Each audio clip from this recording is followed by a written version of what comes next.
지난번에 로마서 12장 하다가 중간에 그냥 말았습니다. 12장이 어떻게 보면 참 쉽습니다. 굉장히 쉬워요. 왜냐면은 뭐 이렇게 해라 저렇게 해라 뭐 그런 얘기를 쭉 나온 거니까요. 근데 이게 그렇게 단순하지만은 않습니다. 이래라 저래라 하는 내용이 나온다고 해서 그대로 따라가다 보면 어떻게 돼요? 또다시 율법주의에 빠지게 됩니다.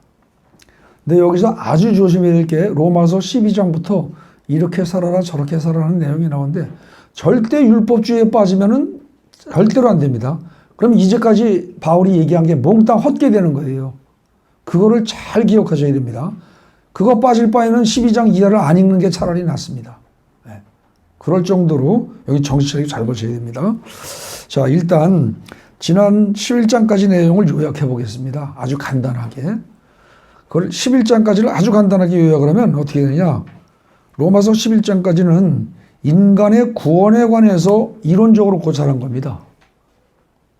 인간은 죄인인데 어떻게 구원을 받을 것이냐. 그 얘기를 한 건데 처음에 1장부터 3장 정도까지 거기까지가 모든 인간은 죄인이다. 죄인 아닌 사람은 하나도 없다.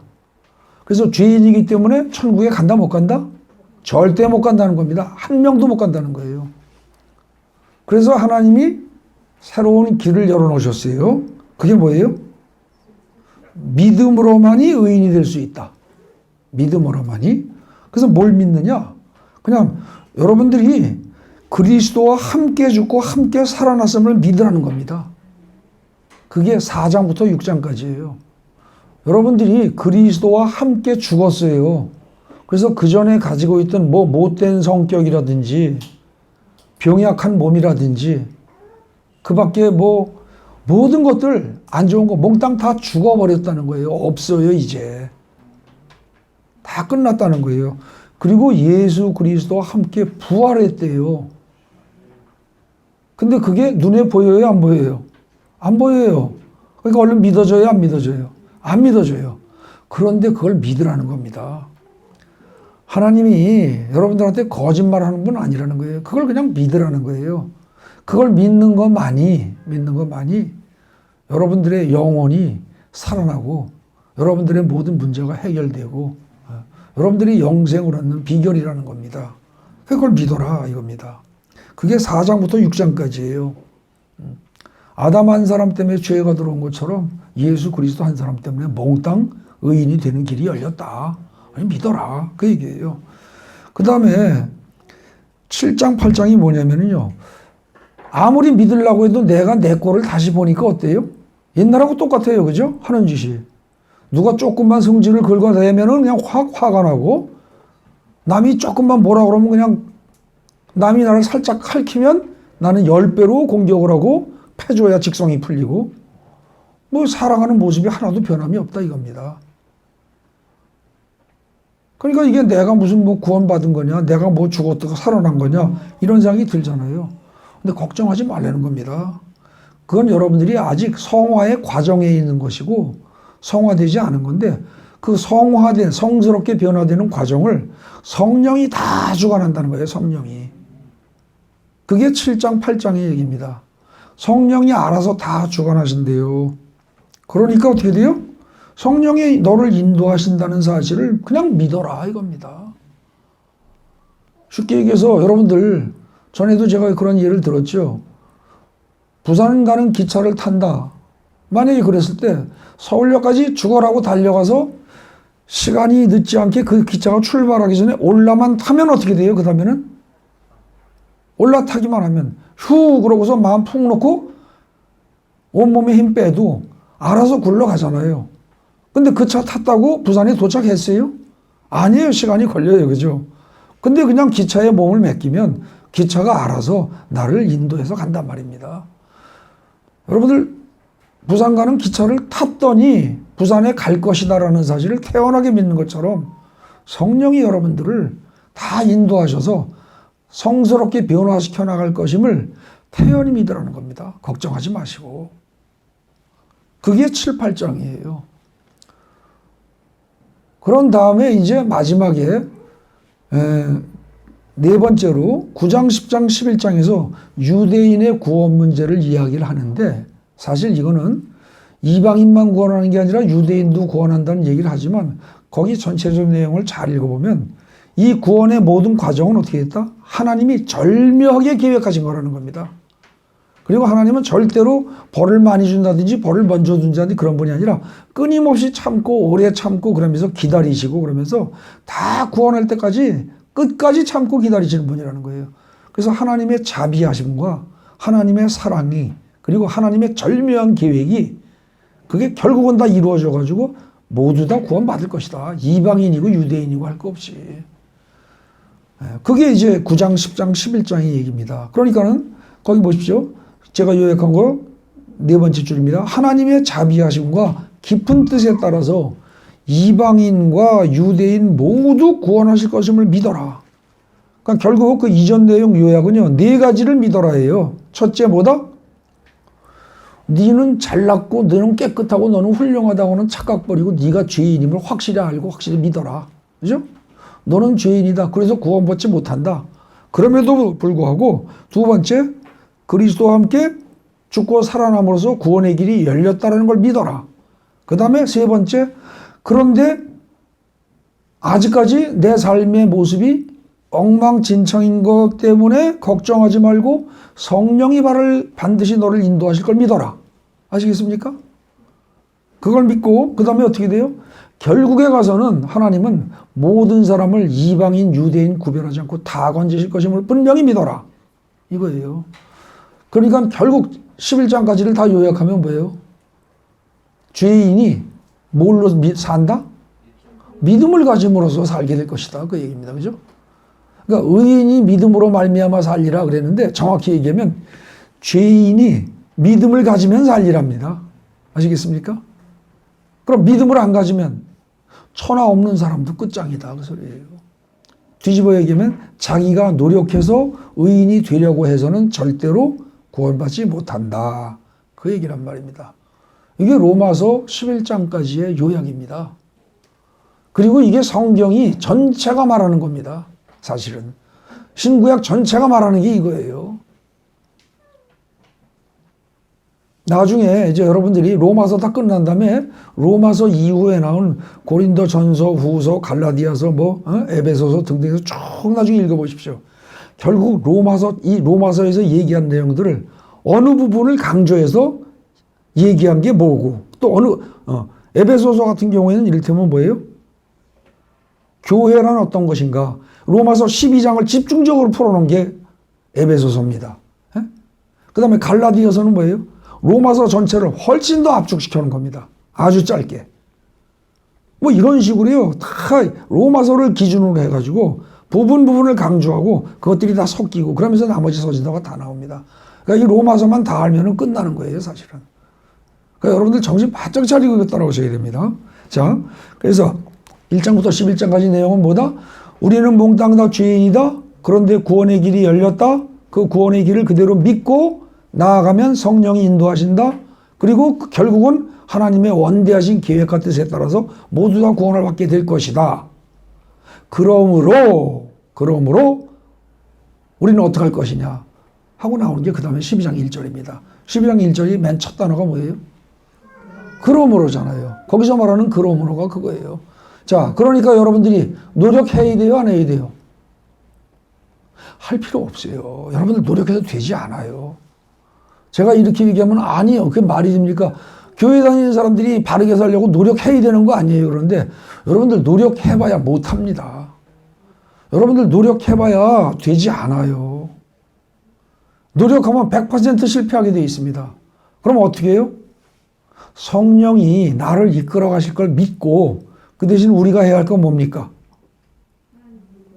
성경 말씀을 이걸 내 마음속에 항상 듣고서 잊지 말고 항상 기억하고 있으면 됩니다.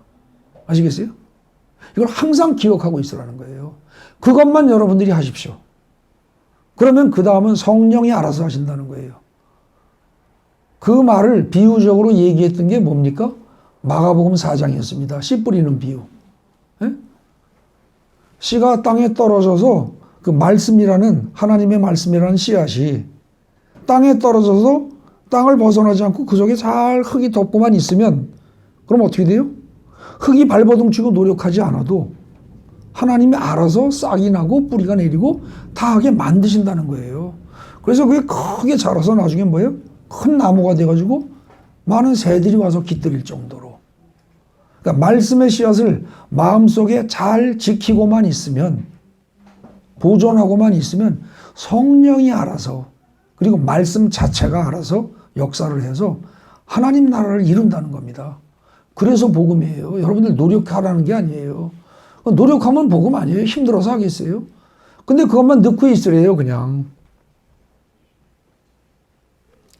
그러면서 이제 그 다음에 이 얘기가 뭐예요? 12장 1절에서 그럼 어떻게 살라는 겁니까? 그럼 이런 질문이 나올 거 아니에요, 그죠? 11장까지 하고 나면 어떻게 살라는 거예요? 그런 질문이 나옵니다. 그게 Q35번입니다. 그랬더니 그거에 대한 답이 뭐예요? 너희 몸을 거룩한 산제물로 드려라. 너희 몸을 하나님이 기뻐하시는 거룩한 산제물로 드려라. 더 줄이면 어떻게 돼요? 산제물로 드려, 이겁니다. 여러분들이 산제물로 드리라는 말만 하루 종일 마음속에 넣고 계시라는 거예요. 그러면 하나님이 알아서, 성령이 알아서 다 한대요. 근데 거룩한 산제물로 드려라가 무슨 뜻인지 이해가 돼요? 잘 안 되거든요. 그러니까 이제 그 다음에 어떻게 됩니까? 산제물로 드려라? 이게 무슨 뜻이냐? 그런데 잘 생각해 보시죠. 여러분들 산제물로 드려라 그랬어요.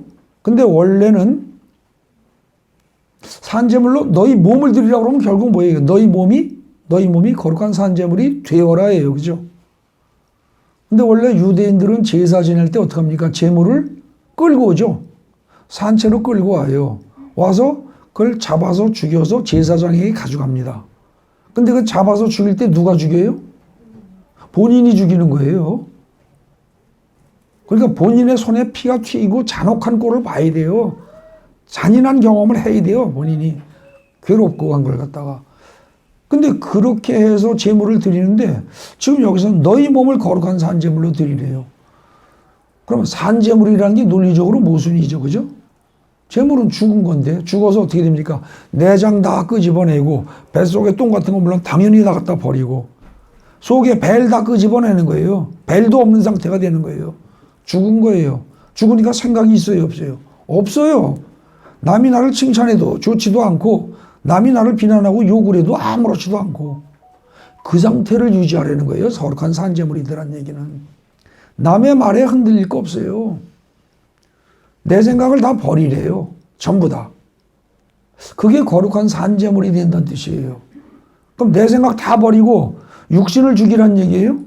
그건 아니에요. 육신은 건강하게 살아있어야 돼요. 그 대신 제물이 되려면 육신은 살아있으되 제물이 되려면 생각은 다 빼버려라. 지금 그 얘기예요.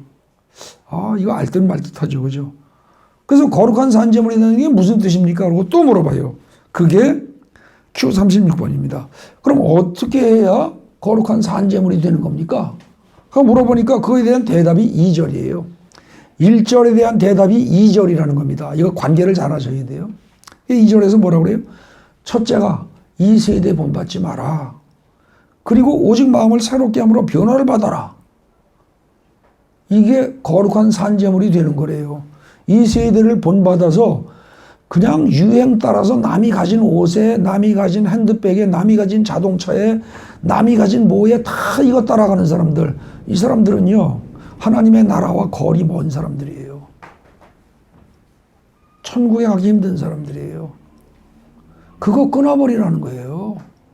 신경 쓰지 말라는 겁니다. 그렇다고 모든 거 다 피하고 산속으로 숨어 들어가서 절간에 들어가서 살아라. 그 얘기는 아니에요. 그 얘기는 아닌데 이 세상 살면서 여러분들 웬만한 거 누리고 하나님이 주신 복락으로 누리고 좋은 집 가질 수도 있고 좋은 차 살 수도 있고요. 맛있는 거 먹을 수도 있어요. 그 대신 그것이 자기가 세상 사람들이 생각하는 것처럼 자기가 자기 능력으로 획득했다고 생각하면서 목에 힘주고 그리고 그걸다가 교만을 떨고 남을 무시하고 그리고 그것만이 인생의 목표인 것처럼 살아가는 사람들, 그 사람들은 교회 천년만년 다녀도 천국하고 거리가 멉니다. 안 됩니다. 잘 구별하셔야 됩니다. 예.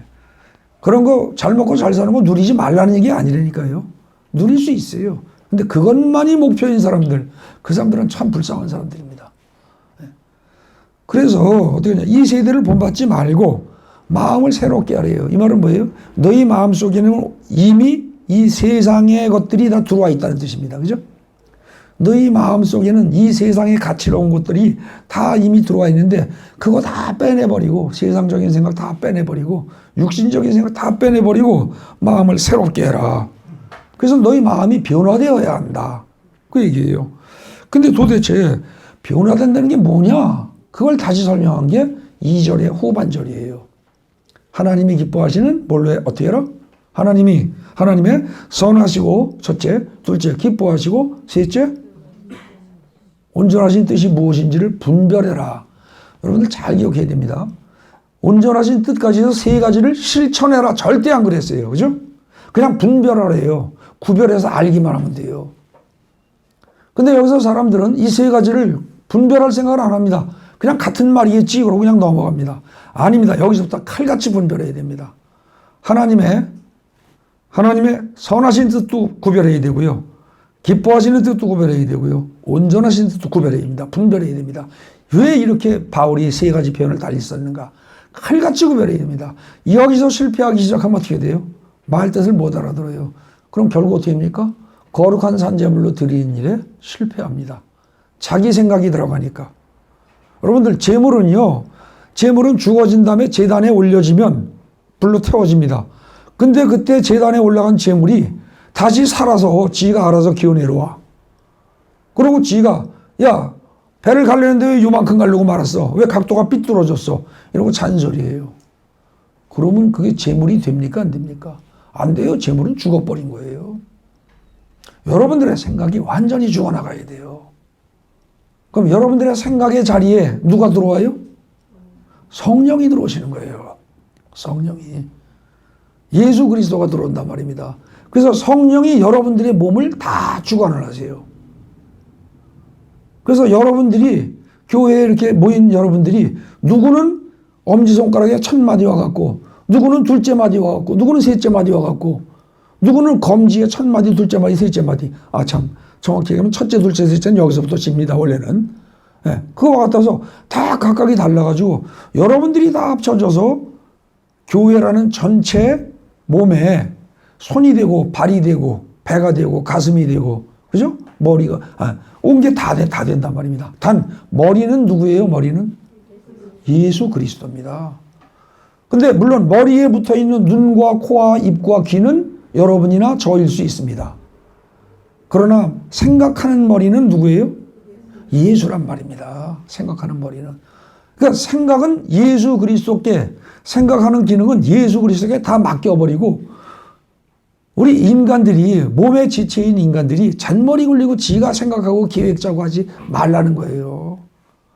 그게 여러분들 성경에 자 거기 3절에 보십시오. 자 거기 12장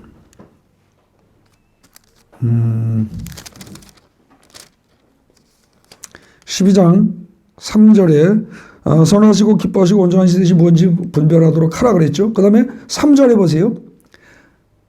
내가 각 사람한테 말하는데 마땅히 생각할 그 이상의 생각을 품지 말라. 이건 뭐예요? 마땅히 생각할 그 이상의 생각을 품지 말라. 여러분들이 머리가 아니에요. 여러분들은 산재물로 받쳐줬어요. 그래서 생각은 어떻게 돼요? 제로예요, 제로. 아시겠습니까? 근데 손이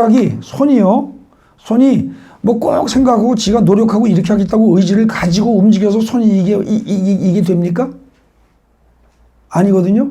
예를 들어서 여러분들 피아노라든지 이런 거 익숙하게 치는 사람은 어떻게 돼요? 거의 자동으로 손가락이 움직이죠. 이해되십니까? 익숙한 사람은 손이 자동으로 움직입니다. 여러분들이 노래를 부를 때 여기 성대가 좁아졌다 넓어졌다 하고 고음 저음을 내는데 이게 자기가 작정하고 계획해서 합니까? 그냥 자연스럽게 해요. 그죠? 거의 자기 스스로 움직이는 것처럼. 그런 것처럼 각 지체인 여러분들은 그냥 자기 맡은 바 역할을 자연스럽게 그냥 하라는 거예요.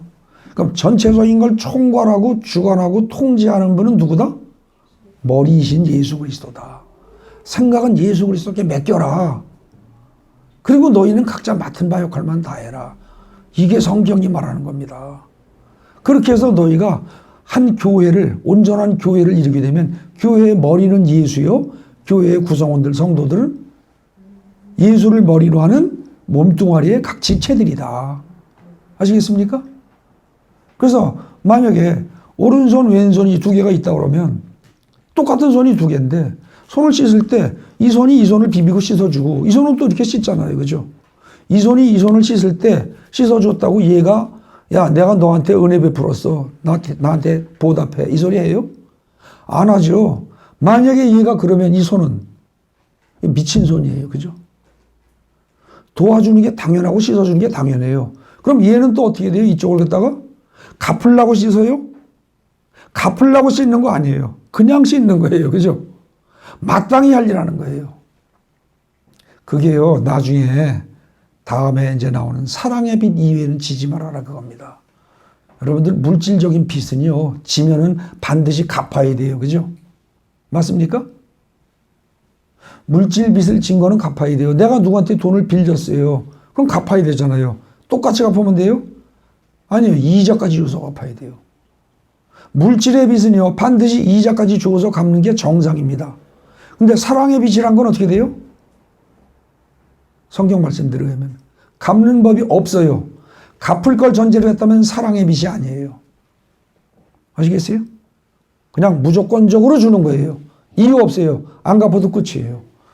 여러분들 부모가 자식한테 재산 물려줄 때 너 자식아 나중에 이자 쳐서 갚어? 그러고 물려줘요? 아니에요. 그건 사랑하는 부모 아니에요. 자식 사랑하는 거 아니에요. 사랑은요, 조건이 없어요. 그냥 일방적으로 한없이 주는 거예요.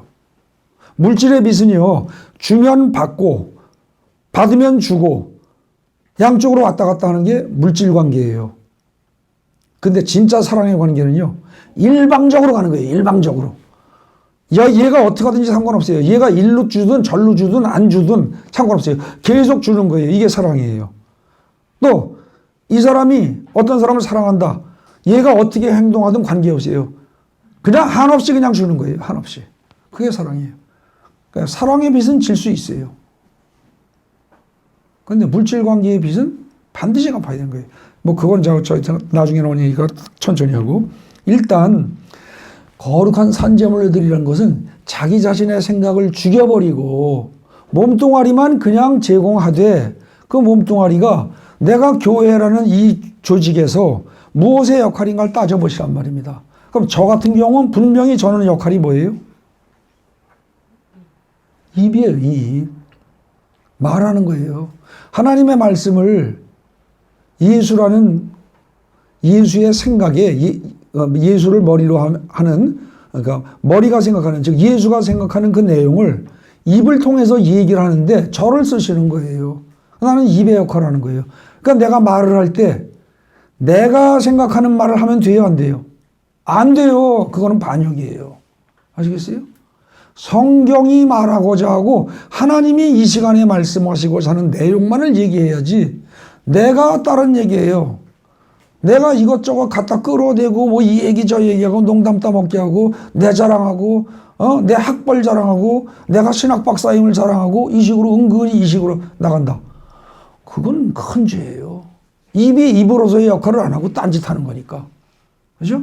그럼 여러분들은 각자 뭔지를 생각해 보시란 말입니다. 예수를 머리로 하는 전체 조직, 한 몸이라고 하는 교회라는 조직 내에서 여러분들의 역할이 무엇인지를 잘 생각해 보라는 거예요. 그래서 여러분들의 역할이 만약에 손이다. 그럼 손의 역할 하십시오. 손의 역할은 뭐예요? 경우에 따라서. 몸에 땜일 때 몸으로 팔뚝으로 밀어요? 손으로 밀잖아요. 그죠? 몸 전체를 씻어주고 깨끗하게 하고 섬길 때 손이 다예요. 그죠? 그 남 섬기는 거. 근데 손이 몸에 때 밀어주면서 이 부분한테 때를 밀었어요. 그러면 손이 큰 소리 쳐요? 내가 너 해줬잖아. 나한테 뭐 해줘. 이래요? 아니에요. 그러면 그건 손이 미친 거예요. 미친 손이에요. 그거는. 아무 생각 없이 자기 역할 그냥 하는 거예요. 당연하게. 아주 당연하게. 때를 밀고 나니까 시원해요. 시원하고 기분이 좋아요. 여기서 느끼기에 좋아요. 그러면은 하나님이 예수님이 주님이 기뻐하시는구나. 그러고 자기가 기뻐해야 돼요. 손이 기뻐해야 돼요. 그런 마음을 하는 거예요. 그게 이제 계속 이제 나오는 얘기입니다. 로마서 12장에서. 자, 그래서 하나님의 선하시고 기뻐하시고 온전하신 뜻이 무엇이냐? 이제 이 질문이 나오는데 그게 Q37번이에요. 그거에 대한 대답이 선하신 뜻, 하나님이 선하게 생각하시는 거, 그게 뭐냐? 그게 바로 어디예요? 3절부터 8절까지입니다. 여러분 성경 여기 교회 거래도 좋습니다. 자기 거 아니어도 좋아요. 거기다가 그 구분을 해놓으세요. 3절부터 8절까지 그게 한 단락입니다. 그게 하나님의 선하신 뜻입니다. 그걸 구분하라는 거예요. 그러니까 선하신 뜻은 어떻게 돼요? 너희는 교회라는 전체 한 몸뚱아리 속에서 한 부분이다. 그러니까 너희가 맡은 일만 해라 이겁니다. 예? 맡은 일을 해라. 그런데 그 중에서 그 맡은 일이라는 게 어떤 거예요? 여러분들이 만약에 예언의 은사를 하나님으로부터 받았어요. 그럼 어떻게 해요? 예언을 하라는 거예요. 내 예언이 틀리면 어떻게? 말도 안 돼. 내가 어떻게 예언을 해? 이 소리 하지 말라는 거예요. 그건 마치 뭐와 똑같아요? 손가락이 내가 어떻게 밥에다가 입을 넣어줘? 그러다가 잘못하면 독이 들어가면 어떡하려고? 나는 그거 못해. 이거랑 똑같다는 거예요. 자기 맡은 바 그냥 하라는 겁니다. 여러분들이 예언의 은사를 받았으면 예언을 그냥 하는데 조금 아는 거 가지고 많이 아는 척하고 잘난 척하고 과장해서 하지도 말고 또 여러분들이 딱 마음에 오는 게 있는데 그걸 갖다가 축소해서 안 하려고 들지도 말고 예언하라는 겁니다. 그대로 자기 믿음의 분량대로. 아시겠어요? 그 다음에 또 뭐라고 그랬어요? 거기 예언이면 믿음의 분량대로 믿음의 분수대로 예언하고 섬기는 일이면 어떻게 해요? 그냥 섬기라는 거예요. 내가 섬기고 있으니까 나는 착한 사람이야. 나는 잘난 사람이야. 내가 능력 있는 사람이야. 나는 겸손한 사람이야. 그러니까 목사님이 알아주길 바래. 이런 소리 하지 마시고 그냥 섬기래요. 손이 발 씻어주는데 손이 나중에 공치사 합니까? 여러분들 공치사 한다는 얘기는요. 기본적으로 뭐예요? 너와 나는 다르다예요. 근데 한 몸이면 공치사예요? 여러분들 엄마가 애기 똥기저귀 그거 갈아주고 닦아주고 치워주고 난 다음에 애한테 공치사예요? 애가 똥 범벅이 있던 걸 깨끗하게 씻어주고 난 다음에 애가 편안하고 기분 좋아하고 애가 건강하게 자라면 엄마가 기뻐하잖아요. 그죠? 자기 일처럼. 공치사 하지 말라는 거예요. 섬기는 건 그냥 섬기는 걸로 하세요. 그 다음에 가르치는 자? 그냥 가르치면 돼요. 잘난 척할 것도 없고요. 지가 많이 하는 것도 아니에요. 하나님이 가르치는 은사 준 거예요. 그냥 가르치는 거예요. 배우는 놈이 모자란 놈이 아니에요. 그냥 자기 맡은 바 역할을 하라는 겁니다. 그렇게 하고요. 그 다음에 위로하는 자? 그냥 위로하세요. 그냥. 위로하면서 나는 선한 일을 해서 착한 일을 해서 그런 생각하지 말라는 거예요. 근데 여러분들 이게 있죠. 마음대로 안 돼요. 사람 성격이 다 달라요. 그죠? 그래서 누구는 남이 마음 아프고 슬픈 일을 겪으면은 그걸 보고 가만히 있지 못하고 그냥 공감이 가가지고 내 마음이 찡하면서 굉장히 다정하게 다감하게 이걸 위로해 줄 수 있는 사람이 있어요. 근데 이제 많은 경우에 남자들의 경우는 그런 게 좀 덜 돼요. 그죠? 그런 게 덜 돼서 누가 그런 일을 겪어도 마음에 감동이 좀 있긴 있는데 별로 덤덤하거나 아니면 뭐예요? 감동이 숫자 없기도 해요. 그리고 뭐 인생이 다 그런 거지 뭐 그런 거 없는 사람 어디 있어? 잃어버리기도 한다니까요. 근데 뭔가 위로하는 마음을 남을 긍휼히 여기고 이렇게 위로하는 그런 마음을 강하게 준 경우가 있어요. 그런 사람이 있어요. 그런 사람은 그걸로다가 다른 사람을 섬기라는 겁니다. 위로해주고. 그 다음에 구제하는 자는 성실함으로 그랬죠. 근데 이게 번역이 조금 잘못됐다고 그랬죠. 그죠? 구제하는 자는 어떻게 해요? 성실함으로가 아니라 한 마음으로. 뭐와 같은 한 마음으로? 구제받는 자와 한 마음으로. 구제하는 자. 여러분들 어떤 물질로다 남을 갖다가 도와주고 가난한 사람을 도와주고 할 때 아, 내가 남에게 베풀었어 이러고 힘주지 말라는 거예요. 절대. 그거는 하나만하라는 거예요. 하나님이 보시기에는. 아, 물론 구제받는 사람 입장에서 도움을 받았어요. 근데 하나님이 보시기에는 안 한 거하고 똑같아요. 그건 마치 어떻게 돼요? 배가 상처를 입었어요. 골마요. 여기다가 내 손으로다가 빨간 약을 발라줬어요. 그래 놓고서 뭐라고 그래요? 손이 나는 이렇게 선한 일을 했어. 나는 여길 치료해줬어. 구제해줬어. 그러고 손이 내세우면 머리에선 그렇게 생각 안 하는데 예수는 그렇게 생각 안 하고 당연하다고 생각하는데 이놈은 그러고 주장을 해요. 그럼 얘가 미친 소리지, 그죠? 얘가 미친 거예요. 잘못된 거예요. 그러지 말라는 거예요. 구제하는 자는 어떻게 하라? 구제받는 자와 같은 마음으로, 구제받는 사람의 심정으로. 그러니까 진심으로 하라는 거예요. 진심으로. 진심으로. 그 소리입니다. 그 다음에 8절 하는 중에 지금 다스리는 자는 부지런함으로. 근데 이게 다스린다는 게 꼭 위에서 다스리는 게 아니라 이게 뭐냐면 후원자의 역할을 하는 거예요. 이를테면은 여러분들 누가복음을 보면은 누가복음 맨 앞에 보면 뭐라고 그래요? 데오빌로 각하에게 뭐 이런 말 나오죠. 그걸 이제 학자들이 뭐라고 보느냐면은 누가가 성경을 쓸 때 그 뒤에서 물질적으로, 재정적으로 혹은 모든 면에서 정신적으로 지원을 해주면서 누가복음을 잘 쓸 수 있도록 도와준 사람이 데오빌로라서 그 사람에게 그 책을 헌납한 것이다. 이렇게 해석한 학자들이 많이 있어요. 그 데오빌로가 누가를 후원해주는 후원자입니다. 페이트론이라고 그러죠. 뒤에서 밀어주는 사람이에요. 그러니까 뒤에서 밀어주는 사람은 반드시 능력 있고 힘 있는 사람이에요. 그런데 그 뒤에서 밀어주는 자도 어떻게 해야 된다? 부지런함으로 하래요. 이 말은 뭐예요? 게으르거나 나태하거나 아, 그거 내가 도와주는 거, 너 도와주는 거? 아, 그래, 알았어, 해줄게. 천천히 하지. 내 거 아니니까. 이따구 소리 할 바에는 도와주지 말라는 겁니다. 하나님이 보시기엔 그렇게 돕는 사람은 도와주지 않은 거랑 똑같아요. 아시겠어요? 내일처럼. 내가 누구를 후원을 하려면 생각나면 즉시 밀어붙이라는 거예요. 즉시 행동하라는 거예요. 아주 부지런히, 재빠르게. 근데 이걸 갖다가 도와줘도 즉석에서 빠릿빠릿하게 탁탁탁 처리 안 하고 민기적거리고 천천히 하고 이럴 것 같으면 나중에라도 도와주면 도움받는 사람은 좋아요. 그죠? 그런데 하나님이 보시기엔 그렇게 도와준 건 도와준 거 아니다예요. 아시겠습니까? 이거 여러분들 지금 여기 말이요. 잘 새겨 들으면 찔리는 게 많은 말입니다. 손익계산서 다 뽑아가지고 이득이 생길 거 없으면 그냥 칼같이 잘라버리는 사람들, 하나님 나라하고 거리 먼 사람들입니다. 그런 사람들은 현재로선 천국 절대 못 갑니다. 하나님 제발 제 기도 들어주세요. 응답해 주세요. 응답 안 해주십니다. 지가 죄를 지면서 벽을 쌓고 있는데 그러면 어떡하란 말이냐? 그래도 하나님이 좋으신 분이라 여러분들이 심성이 설령 그래도 어떻게 해요? 마음속에 말씀만 계속 넣고 있으라는 거예요. 뭐를 넣어요 이제는? 지금 몇 절 하는 중이에요?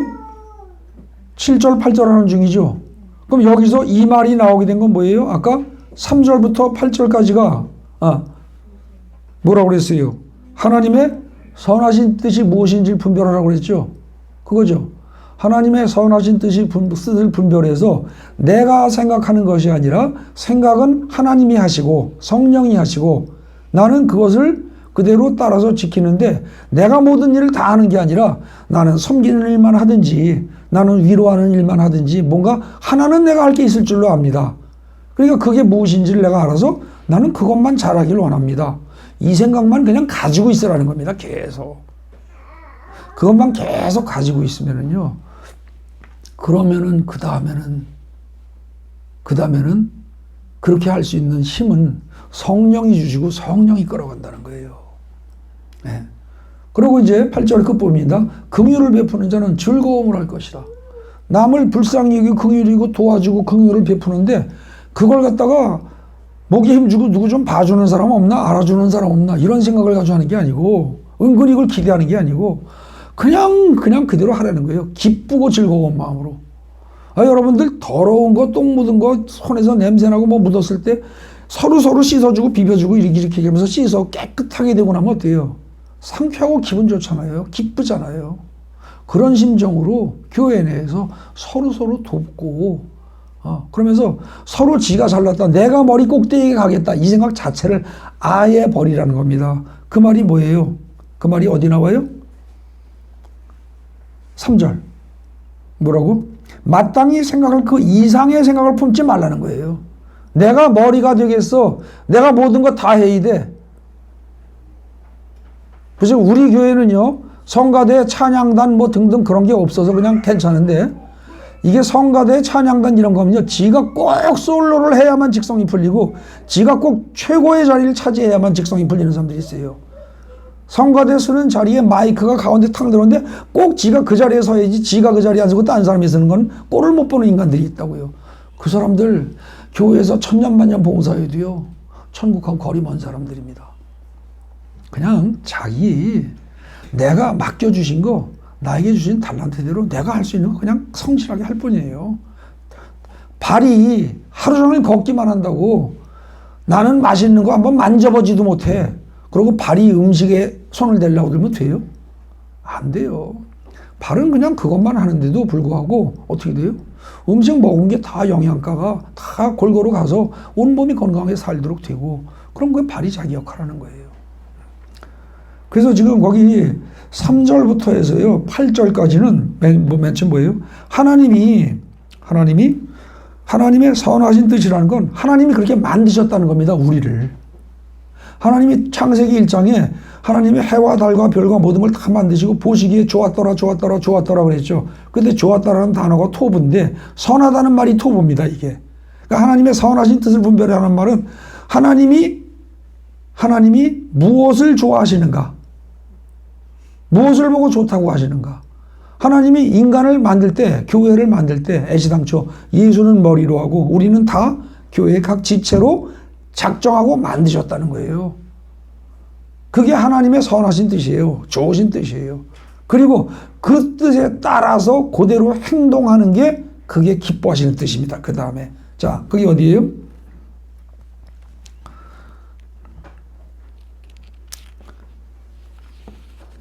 그게 Q39번입니다. 39번 가보세요. 하나님이 기뻐하시는 뜻을 분별하라. 이건 뭐예요? 이게요, 자, 이제 대상을 여기서 바울은요, 몇 가지로 나눕니다. 크게 세 가지로 나눠요. 믿음의 형제들에게 하나님의 기뻐하시는 뜻이 믿음의 형제들에게 대한 것과, 그 다음에 믿음의 형제가 아닌, 즉 교인이 아닌 다른 사람들, 모든 사람들에게 대한 것과, 그리고 심지어 여러분들이 살다 보면 원수가 생기죠. 아주 끔찍이 싫은 인간이 있잖아요. 저 인간만 없으면 정말 인생이 행복할 것 같아. 이런 사람 있잖아요. 그런 사람, 여러분들이 살다 보면 세 가지가 있다는 거예요. 형제처럼 친한 사람과, 적당히 친하고 그냥 웬만큼 거리가 있는 사람과, 아주 지극히 싫은 사람, 세 가지 부류가 있는데, 그것에 대해서 어떻게 해라. 그런 세 부류의 사람들에서 하나님이 기뻐하시는 뜻이 뭔지를 잘 알아라 이겁니다. 그 중에 첫 번째, 그게 뭡니까? 9절부터 13절까지입니다. 첫 마디가 사랑은 위선이 없는 겁니다. 사랑은. 그러니까 위선을 가지고 위선적으로 뭔가 행동했다 그러면 그 사람은 이미 사랑하고 거리가 먼 사람이에요. 여러분들, 저희 엄마가 아기 키울 때 옛날에 특히 엄마가 그러기도 했고요, 할머니가 그러기도 했고, 애들이 소화력이 없는데 뭐 자꾸 딴 거 먹으려고 한다 그러면 음식을 씹어서 내가 씹어가지고 애 입에 넣어주기도 합니다. 그죠? 그럼 요즘 젊은 엄마들을 그러다가 더럽다고 생각할지 몰라도 그건 사실은 어때요? 정말 자식과 나를 하나로 보기 때문에, 그죠? 하나로 생각하기 때문에 그야말로 진심으로 나를 사랑하듯이 사랑하기 때문에 그런 행동이 나올 수 있는 겁니다. 근데 이 사랑이라는 걸 하면서 위선을 만약에 보인다. 위선이라는 건 선을 위장한 건데 그거는 악이지 사랑이 절대 아니라는 거예요. 그러니까 믿음의 형제들 사이에, 교회 내에서 이 성도들 사이에, 교인들 사이에 누가 진짜로 어렵다 그러면 어떻게 돼요? 여러분들 돈, 만약에 누가 진짜 어려워요. 그럼 돈은 어떻게 하라는 겁니까? 빌려주고 이자 받아요? 아니에요. 어떻게 해요? 내가 진짜 마음에 진짜 내 형제요, 내 자매다 이렇게 생각을 한다면 어떻게 돼요? 내 능력되는 범위 내에서 그냥 주는 겁니다. 그냥 주라는 거예요. 받을 생각하지 말고. 근데 그게 여러분들 내 자식이면 그거 부모가 해요, 안 해요? 하잖아요. 나하고 개체가 다른, 이미 내 몸에서 나왔지만 나하고 다른 자식이라도 그걸 한단 말입니다. 근데 진짜 내 몸이라고 그러면은, 이 손이, 오른손이 왼손을 씻어주는데 돈 받고 씻어줘요? 아니잖아요. 그것처럼 말하는 거예요. 그게 사랑이라는 거예요, 지금. 그래서 믿음의 형제들 사이에서는 진실로 사랑에 근거한 행동을 해라.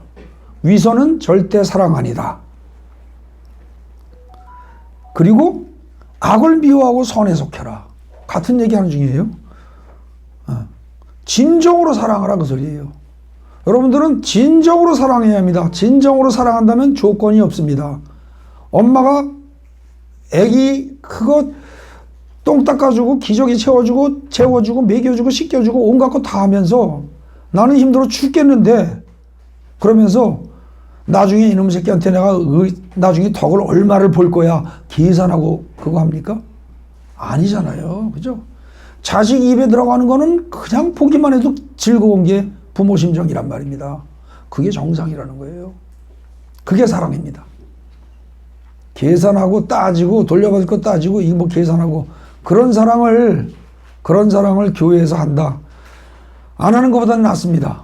받는 사람이 일단 물질적으로나 뭘로나 혜택을 좀 받을 테니까. 근데 하나님이 보시기에는 별로 한 거로 취급 안 해주십니다. 네가 받으려고 네 계산으로 네 계산하고 네 마음속으로 다 따질 거 다 따지고 너한테 유익하려고 너 계산적으로 남한테 베푼 거잖아. 그리고 나중에 고맙다 소리든 뭐든 또 돌려받았잖아 대가로. 그럼 거래 끝났어. 하나님이 내가 너한테 갚아줄 거 없어 이러신단 말입니다. 그러니까 순수하게 살라는 얘기입니다. 자, 그 다음에 거기 보십시오. 그러면서 뭐라고 그래요? 자, 믿음의 형제들에게 믿음의 형제를 사랑해서 진실로 사랑하는 거예요. 위선하지 말고 서로 우애하고 존경하기를 서로 면조하고 부지런하여 게으르지 말고 열심을 품고 주를 섬기고 소망 중에 즐거워하고 환난 중에도 환난 중에 참고 기도에 항상 힘쓰고 이러래요. 성도들의 쓸 것을 공급하여 손대접하기를 힘써라. 아이고, 소망 중에 즐거워하고 여러분들 자동차 사고로 다리 뼈가 부러졌어요. 그러면 병원에 가서 치료하면서 누워 있으면서 그러면서도 먹을 거 열심히 먹죠. 언젠간 낫고 걷게 될 거라는 걸 소망을 가지고 살죠. 그러면서 열심히 영양 공급하고 다 하지 않습니까? 그죠?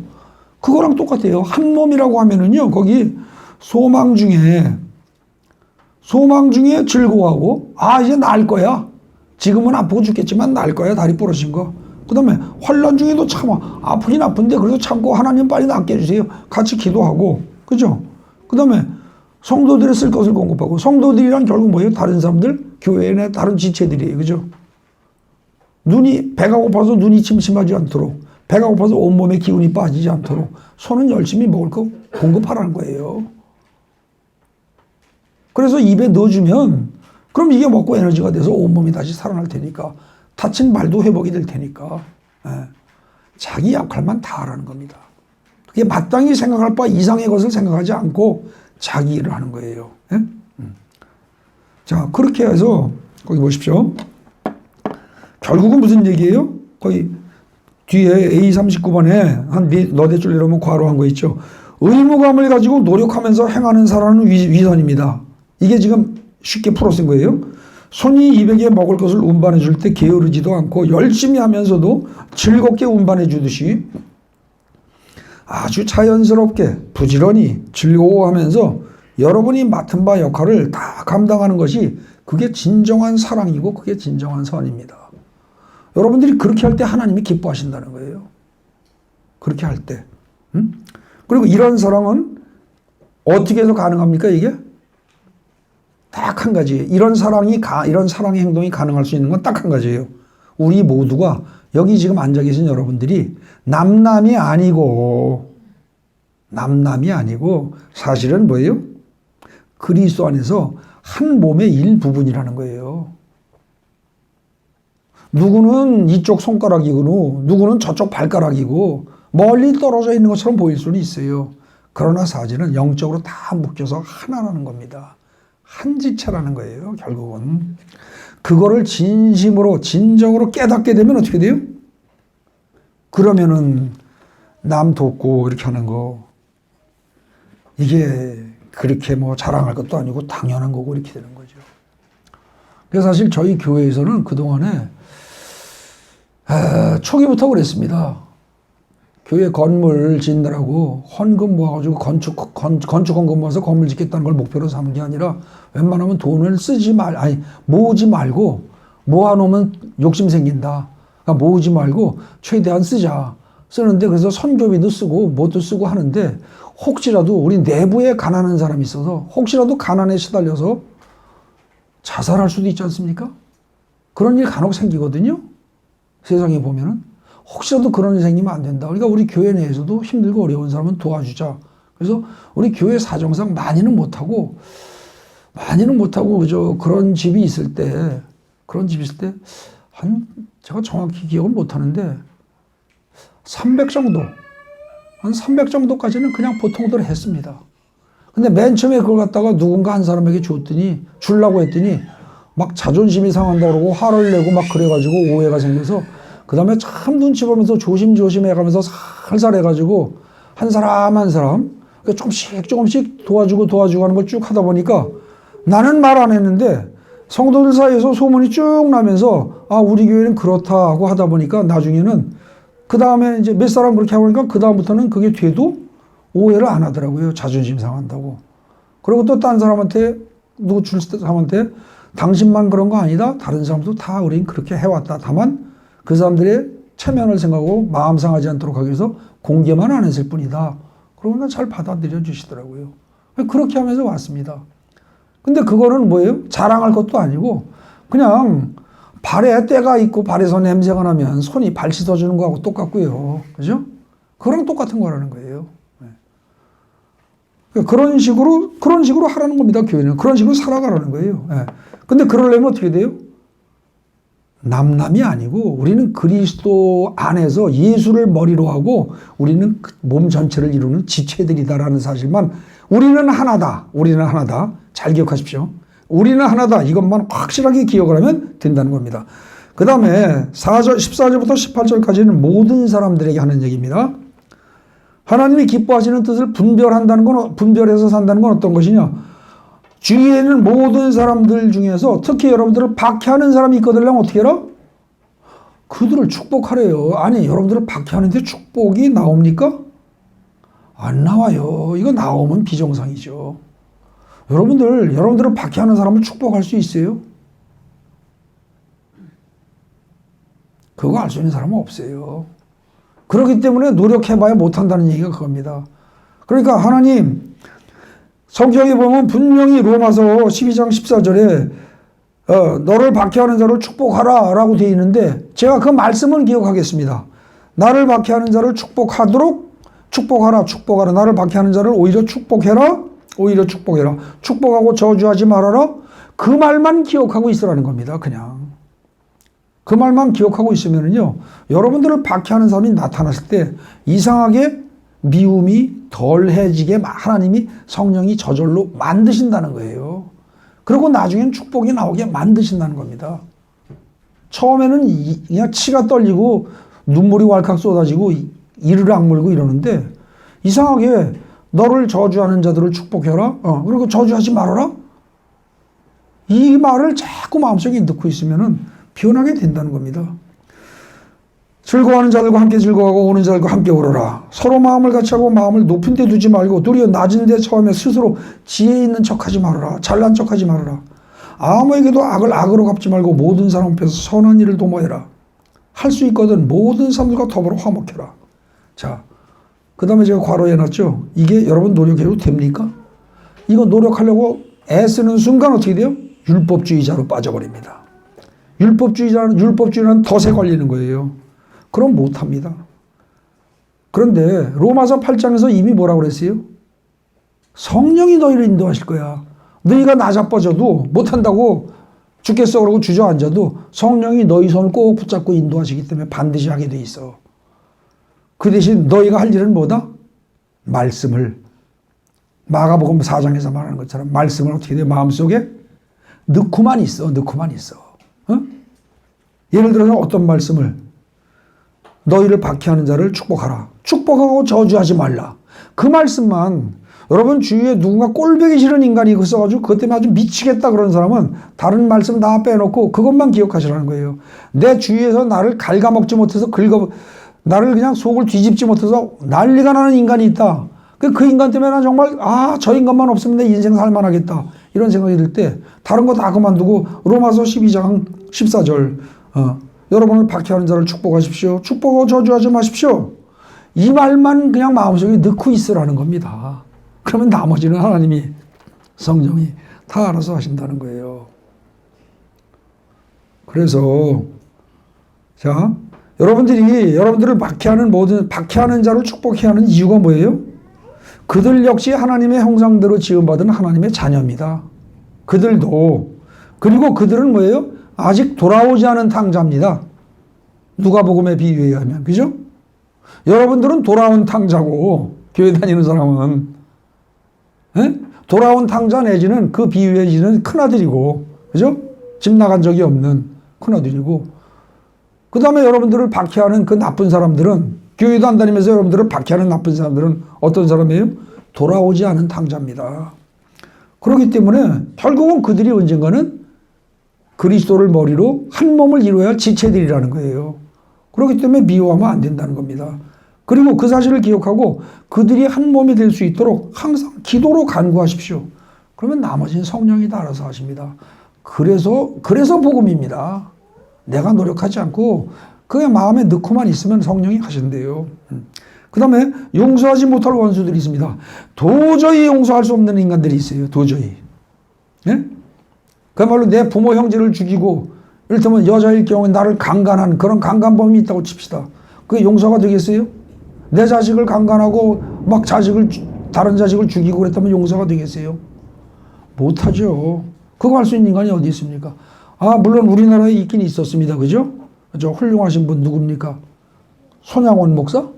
그죠? 자기 아들 죽였는데 오히려 그 죽인 사람을 얌자로 삼아버리는. 저는 죽인데도 그렇게 못합니다. 나도 목사지만 난 못합니다. 근데 그 양반은 어떻게 되는지 모르겠어요. 근데 분명한 것은 그렇게 할 수 있으려면 어떻게 해야 가능하다? 그게 우리도 할 수 있습니다. 나는 못합니다. 근데 우리도 할 수 있습니다. 저를 포함해서. 어떨 때? 지금 그거 다루는 게 9절부터 21절입니다. 거기 뭐라고 돼 있어요? 선악 판단과 정죄가 하나님의 고유 권한이라는 사실을 분명히 인식하셔야 됩니다. 그래서 여러분들이 남을 정죄하고 남을 판단하는 순간 여러분들은 하나님의 고유 권한을 찬탈한 겁니다. 월권행위하는 거예요. 그 사실을 잘 알아야 합니다. 그러고서 어떻게 해요? 여러분들이 친히 원수를 갚으려고 들지 마십시오. 그리고 하나님은 사랑의 하나님이기도 하지만 진노의 하나님이기도 합니다. 화를 낼 줄 모르는 분이 아니에요. 다만 꾸준히 오래 참으실 분이죠. 진노의 하나님에게 맡기시라는 겁니다. 성경에 뭐라고 되어 있느냐? 원수 갚는 것이 내게 있으니 내가 갚으리라고 신명기 32장에 분명히 나와 있습니다. 그렇기 때문에 우리는 어떻게 했냐? 오히려 당신의 원수가 배고파하거든 음식을 먹이고 목말라하거든 물을 마시게 하십시오. 원수가 배고파한다 그러면 쌤통이다. 저건 배고픈 정도가 아니라 굶어 돼줘야 돼. 이러지 마시고 먹을 거 주라는 겁니다. 목말라서 허덕이고 난리를 친다. 그럴 때 너는 쌤통이다. 그렇게 목말라 하다가 내가 죽는 거를 이렇게 쳐다보고 즐기리라. 이러지 마시고 마시게 하라는 거예요. 근데 그렇게 하는 것이 뭐와 똑같으냐? 핀 숯을 불이 붙어서 피어져 있는 숯을 그의 머리에 놓는 것과 같답니다. 이게 무슨 말이에요? 이게 이제 그 이스라엘 사람들의 속담인데 이 속담에 대해서 해석이 여러 가지로 분분합니다. 근데 잘 생각해 보면 어려울 거 없습니다. 여러분들 숯불을 갖다가요, 불이 붙은 숯을 잘 타는 숯을 갖다가 이 뭐 그릇이나 이런 거, 양은 그릇 같은 거 그런 데다가 이렇게 놔가지고서 이마에다 올려놨어요. 그럼 어떻게 돼요? 자다가도 어떻게 되겠어요? 아 뜨거 그러고 펄쩍 뛸 거 아닙니까, 그죠? 펄쩍 뛰고 제정신 차리면 어떻게 돼요? 즉 회개하면 상대편이 나의 원수인데도 불구하고 그 사람이 나에게 은혜를 베풀었어. 그랬을 때 그걸 보고 정신을 번쩍 차리고 아 내가 나쁜 놈이었구나 그러고 회개하면 그 사람이 구원받을 것이고, 그죠? 구원받게 되면 그 사람을 구원의 길로 인도한 여러분에게 복이 돌아온다는 거예요. 하나님이 갚아주신다는 거예요. 근데 만약에 그렇지 않고 여기다가 사랑으로 은혜를 베풀어 줬는데도 불구하고 당연히 받아들이고 오히려 힘 차리고 난 다음에 나를 죽이려고 든다. 그쯤 되면 하나님이 어떻게 하신다? 그놈은 죽여버린다는 겁니다. 끝장낸다는 거예요. 원수를 갚아도 하나님이 갚는다는 거예요. 그러면 그때는 네 속이 시원할 거 아니냐? 원수를 갚아도 하나님이 갚을 테니까 너희가 갚지 말아라. 천하 없는 원수도 너희가 갚지 말아라. 이게 지금 성경이 얘기하는 거예요. 네. 그래서 그 사람이 회개를 하지 않으면 그 사람은 결국 하나님의 벌을 받음으로써 당신의 원한을 갚아주게 될 겁니다. 잠언 25장에 나온 얘기입니다. 그렇기 때문에 악에게 지지 말고 선으로 악을 이기십시오. 이게 지금 12장의 결론입니다. 네. 그리고 그래서 여기까지 잠정적인 결론을 갖다가 내린다면 어떻게 했냐? 1장부터 로마서 1장부터 12장까지의 잠정적인 결론은 이겁니다. 여러분의 의지로 행해서 여러분의 의지로 노력해서 선을 이루고 구원을 이루려고 애쓰지 마십시오. 우리는 말씀을 믿고 그 말씀을 항상 마음속에 잘 보존하고 있기만 하면 됩니다. 잘 보존하고 있으면 돼요. 그러면 하나님의 말씀이라는 씨앗은 하나님의 말씀은 살았고 활력이 있어. 운동력이 있어. 옛날 성경이 그렇게 되어 있습니다. 이게 히브리서 4장에 나온 얘기예요. 하나님의 말씀은 살았고 운동력이 있어서 혼과 영을 찔러 쪼개가면서 쪼갭니다. 그렇게 하면서 어떻게 돼요? 성장을 해요. 하나님의 말씀이 우리 속에서. 그래서 살아서 움직인다고요. 그래서 성장한 결과 어떻게 되냐? 여러분 속에 심령천국이 이루어진답니다. 심령천국이. 그리고 또 그 과정에서 성령께서는 어떻게 돼요? 그렇게 쭉 하다 보면 성령께서는 여러분들이 우리가 율법이 요구하는 것을 다 이룰 수 있도록 우리를 이끌어 가시고 우리를 만들어 가신다는 거예요. 여러분들이 노력해서가 아니고, 이걸 기차의 비유로 말하면 기관차가 앞에서 객차를 끌고 가는 것이지 객차가 기관차를 끌고 갈 수는 없다는 겁니다. 그럼 여러분들은 기차예요? 기관차예요? 객차예요? 몽땅 객차예요, 몽땅. 그럼 기관차는 누구요? 오로지 성령이에요, 오로지.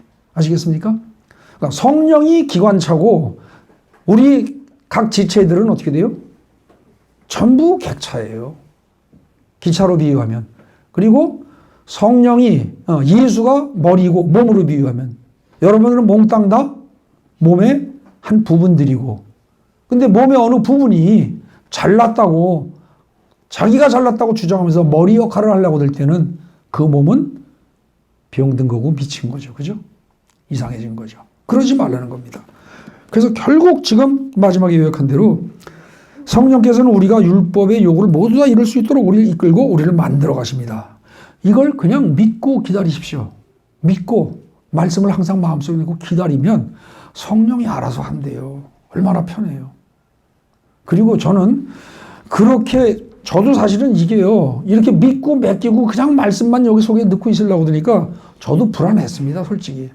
성경은 분명히 읽으니까 그렇게 읽어지는데 그렇게 살려니까 불안해요. 그러지 않겠습니까?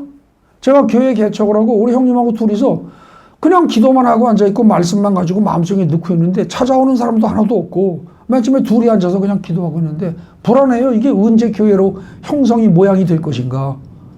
그런데 그 이후에 이거 뭐 코로나에 뭐에 이렇게 하고 뭐하고 기독교는 점점 쇠퇴해 들어가고 그러다 코로나 터져버리고 급기야 작년부터는 제대로 교회 나오지도 못하고 이 상황이 되니까는 사실은 문 닫아야 돼요.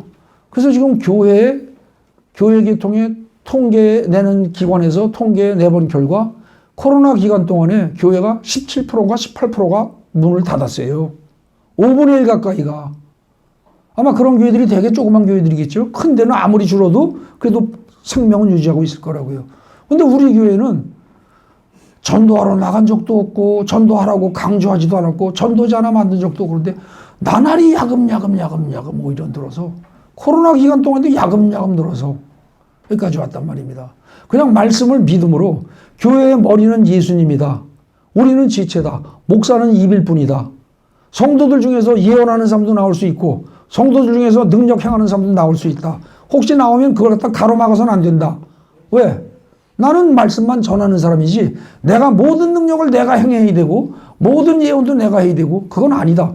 이런 입장을 계속 말씀대로 견지하다 보니까 이상하게 소리 없이 슬금슬금 사람들이 모이면서 지금 여기까지 그냥 대충 잡아서 지금 주일날 직업 때문에 사정상 주일날 못 나오는 사람까지 따지고 뭐 그것까지 고려하고 이것저것 한다면 평균 잡아서 절대 과장하는 게 아니고 그냥 우리 지금 35명 잡으면 됩니다. 아직 작은 교회죠. 근데 숫자가 문제가 아닙니다. 제가 말씀드리고자 하는 건 뭐냐면 이 어려운 시기에 특별히 교회의 숫자를 늘리려고 노력하지 않았음에도 불구하고 성령이 말씀대로 믿고 나가니까 성령이 다 하신다는 거죠. 그리고 지금 현재 우리 교회에 있는 성도들 중에서 말씀대로 믿고 나가니까 여러분들의 질병이 그리고 여러 가지 문제가 해결되는 걸 체험하는 분들이 있을 겁니다. 예, 오늘 로마서 12장을 살폈는데 여기서 절대로 여러분들이 로마서 12장은 이렇게 해라 저렇게 해라 이렇게 살아라 저렇게 살아라는 말이 많이 나옵니다. 근데 그 말은 우리가 나갈 방향을 가르쳐 주는 것이지 그런 노력을 여러분들이 해라 그 소리는 절대 아니답니다. 그 말씀만 이렇게 이 방향으로 가야 한다 저 방향으로 가야 한다 이거는 안 된다는 사실을 여러분들이 마음속에 넣고만 있으면 실제로 그렇게 그쪽으로 끌고 가시는 건 누가 하신다? 성령이 하신다. 예? 근데 이제 그걸 제대로 안 되고 말씀은 그런데 원수를 사랑하라고 했는데 사랑이 안 되네 그러면 하나님 원수를 사랑하라고 말씀하셨으니 그 말씀대로 내가 그렇게 될 수 있길 바랍니다. 그리고 그 마음만 계속 유지하고 있으라는 거예요. 그러면 이상하게 어느 날 원수가 안 믿고요. 그동안 꼴보기 싫던 인간이 갑자기 측은한 생각이 불쌍한 생각이 들고 진심으로 기도가 나오고 그때쯤 되면 어떻게 돼요? 그 사람이 이상하게 바뀝니다. 그때 되면 그 사람이 바뀌어요. 아시겠습니까? 네. 그걸 체험하는 여러분 되시기 바랍니다. 기도하겠습니다. 참 좋으신 하나님 감사합니다. 감사합니다. 로마서 12장 살폈습니다. 아버지 다음 13장 실로 어렵고 난해한 이야기입니다. 그것도 잘 깨달아서 바로 전할 수 있도록 주님 은혜 내려 주옵소서. 예수님 이름으로 감사드리며 기도 올립니다. 13장은요 그냥 추가로 말씀드립니다. 13장은 아까 선하시고 기뻐하시고 온전하신 뜻이 무엇이냐 그랬죠. 온전하신 뜻에 대한 설명입니다. 이거 해석 잘못해 놓으니까 온갖 소리 다 벌어집니다. 온갖 얘기 다 벌어집니다. 굉장히 제가 이거 고민 많이 하고 했던 건데 다음번에 이거 다루겠습니다. 한번 읽어가지고 오시기 바랍니다.